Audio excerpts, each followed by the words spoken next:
പറയാൻ അത്ര എളുപ്പമല്ല.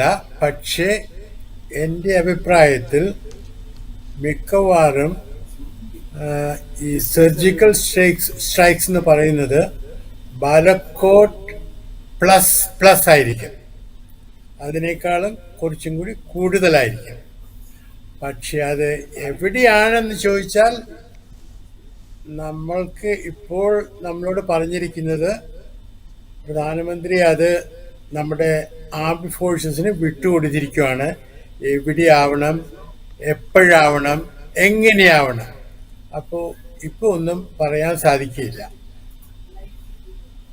ഒരു ലിമിറ്റഡ് വാറായിരിക്കും അങ്ങനെയെങ്കിൽ?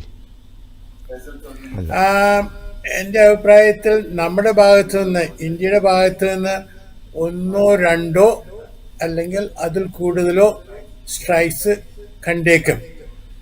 അപ്പോൾ രണ്ട് സിനാരിയോസ് ഉണ്ട്. ഒന്ന്, പാകിസ്ഥാൻ അതിൻ്റെ പാകിസ്ഥാന് സൗകര്യമായ സമയത്ത് തിരിച്ചടിക്കും. അപ്പോൾ രണ്ടുപേരും അങ്ങോട്ടും ഇങ്ങോട്ടും അടിച്ചു, അപ്പോൾ അവിടെ നിന്നു. പക്ഷെ വേറൊരു സിനാരിയോ ഉള്ളത്, നമ്മളുടെ സർജിക്കൽ സ്ട്രൈക്ക് ആദ്യത്തെയോ രണ്ടാമത്തെയോ പാകിസ്ഥാൻ ഒരു യുദ്ധത്തിൻ്റെ തുടക്കമായി കണ്ടാൽ സംഗതികൾ കൂടുതൽ വഷളാവും.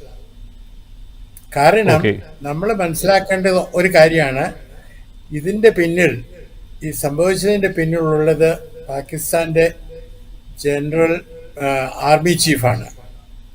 അതുകൊണ്ട് അദ്ദേഹമാണ് കാര്യങ്ങൾ നിശ്ചയിക്കുന്നത്, അല്ലാതെ പാകിസ്ഥാൻ പ്രധാനമന്ത്രി അല്ല.